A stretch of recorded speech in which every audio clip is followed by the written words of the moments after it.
baiknya kita mulai berdoa dulu ya. Berdoa sesuai agama dan kepercayaan masing-masing dimulai.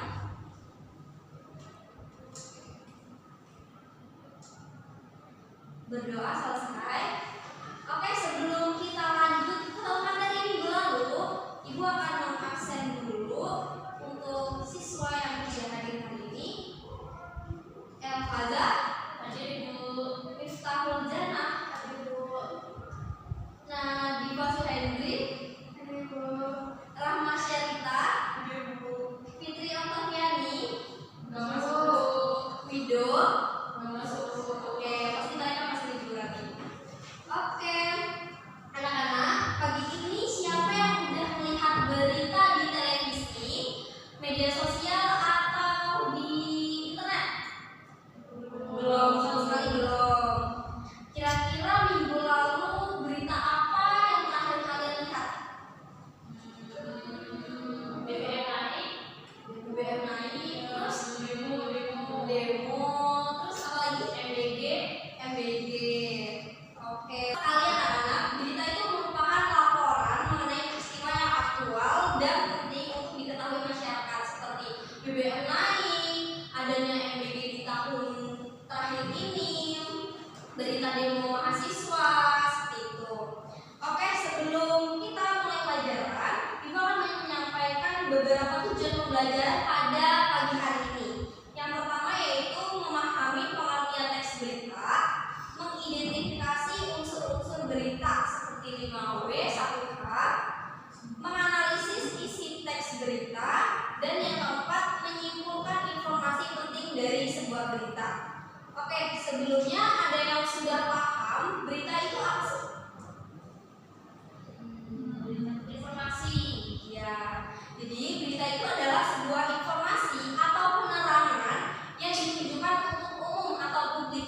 Jadi berita yang disebarkan di televisi, media sosial itu untuk khalayak ramai, bukan untuk sepihak saja. Jadi informasi dalam media berita itu bersifat faktual dan aktual terkini. Jadi berita-berita yang viral itu pasti banyak orang yang sudah mengetahuinya, apalagi orang-orang yang sudah mempunyai jawaban. Oke, apa aja sih kriteria dalam berita? Tadi udah Ibu sebutkan, ada aktual dan kekinian. Kalau beritanya nggak kekinian, pasti kalian nggak bakal buka beritanya. Yang kedua, penting. Berita yang penting, kalian pasti bakal buka dan kalian bakal cari tahu berita apa sih yang terupdate hari ini. Gitu.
Yang selanjutnya konjungsi temporal. Apa sih konjungsi temporal itu?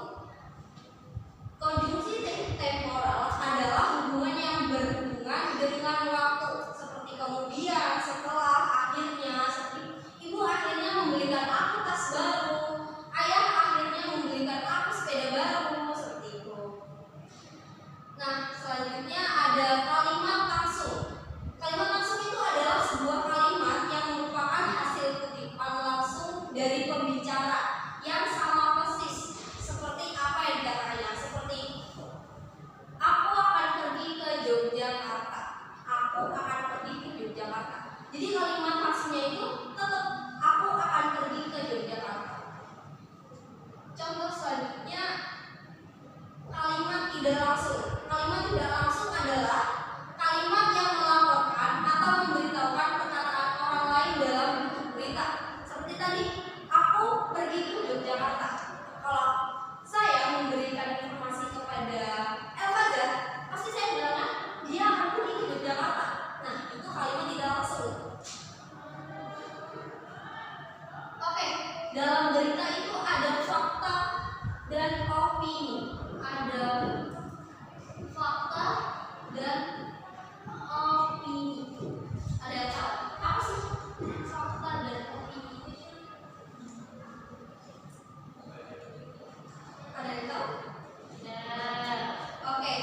Fakta dalam teks berita itu adalah sesuatu hal yang terbukti kebenarannya sesuai fakta. BBM naik, fakta atau opini?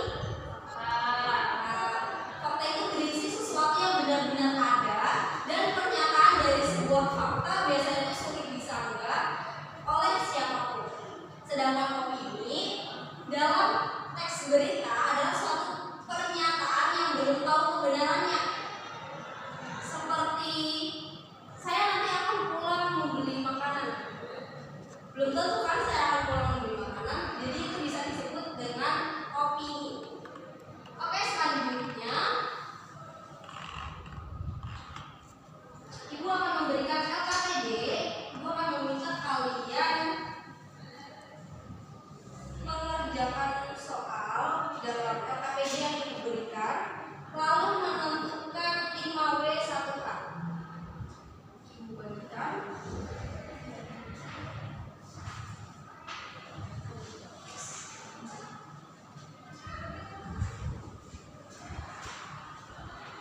Oke, Ibu kirimkan.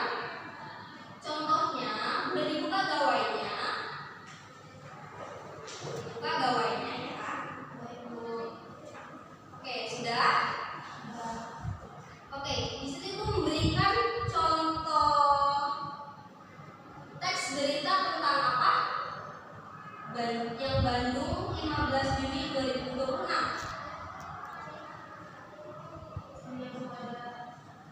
Boleh dibacakan judulnya? Remaja dan media sosial, antara manfaat dan tantangan. Oke.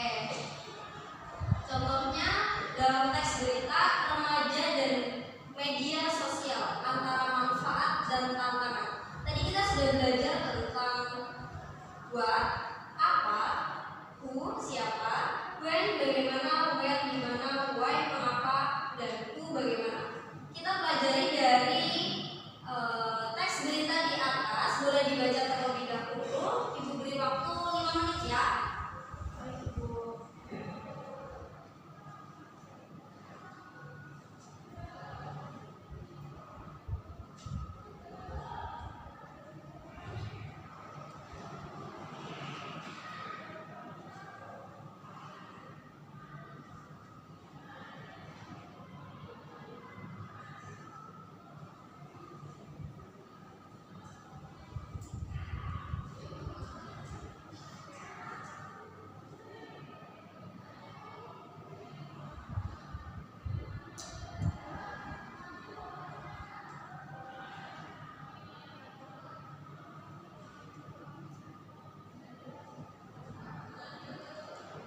A, B atau oke, yang pertama buat apa? Siapa yang bisa menjawab pertanyaan nomor 1? Apa? Nah, apa ini dalam teks berita tadi, apa sih yang terjadi dalam remaja dan media sosial antara manfaat dan tantangan? Apa sih yang terjadi dalam berita tersebut? Ada yang bisa menjawab? Nomor 1. Oke, Miss Dana, silakan ditulis ke depan ya.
bagaimana